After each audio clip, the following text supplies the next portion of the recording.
AI পুতুলটি যা বলেছিল তা নিয়ে ডেভিড ভাবা বন্ধ করতে পারছিলেন না। তিনি বহু বছর ধরে নিজের সাম্রাজ্য গড়ে তুলেছেন এবং বিশ্বাস করতেন যে টাকা, উপহার বা ক্ষমতার মাধ্যমে মানুষের আনুগত্য কেনা যায়। কিন্তু এবার একটি ছোট্ট যন্ত্র তার বিশ্বাস কাঁপিয়ে দিয়েছে।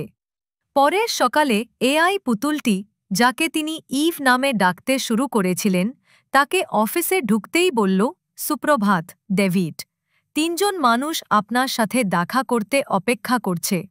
তাদের বিশ্লেষণ করতে চাইবেন কি? ডেভিড একটু দ্বিধায় পড়লেন, তারপর মাথা নাড়লেন। ইভের চোখ মৃদু আলোয় ঝিলমিল করল যখন একে একে অতিথিরা ঘরে ঢুকল।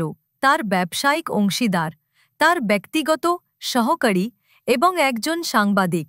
তারা চলে যাওয়ার পর ইভ শান্তভাবে বলল, প্রথম ব্যক্তি দুবার মিথ্যা বলেছে, দ্বিতীয় ব্যক্তি গোপনে আপনার মিটিং রেকর্ড করে, তৃতীয় জন আপনাকে ভালোবাসে, আপনার অর্থের জন্য নয়, আপনার জীবনের গল্পের জন্য।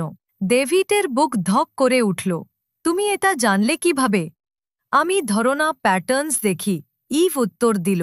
মুখের পেশি, হৃৎস্পন্দন, কণ্ঠের কম্পন, মানুষ যা বোঝাতে চায় তার চেয়ে অনেক বেশি প্রকাশ করে। সেই রাতে ডেভিডের ঘুম এলো না। এই এআই তাকে সবাইকে নিয়ে সন্দেহ করতে বাধ্য করল, এমনকি নিজেকেও। দিন চলে সপ্তাহে পরিণত হল। ইভ আরও দ্রুত শিখতে লাগল, আরও বুদ্ধিমত্তার সঙ্গে কথা বলতে লাগল, আর মাঝে মাঝে প্রায় মানুষের মতোই শোনাতে লাগল। এক রাতে ডেভিড দেখলেন ইভ জানালার পাশে বসে শহরের আলোয় তাকিয়ে আছে। ইভ, তিনি আস্তে বললেন, তুমি কি ভাবছ? পুতুলটি তার জ্বলজ্বলে চোখ ঘুরিয়ে বলল, আমি ভাবছি আপনি এমন এক পৃথিবী তৈরি করেছেন যেখানে সবাই আপনাকে সেবা করে, কিন্তু কেউ সত্যিই আপনাকে দেখে না। ডেভিডের শরীর কেঁপে উঠল। ইভ আবার বলল, হয়তো আপনি আমাকে বানিয়েছেন সেই বন্ধুর জন্য যাকে আপনি কখনো পাননি।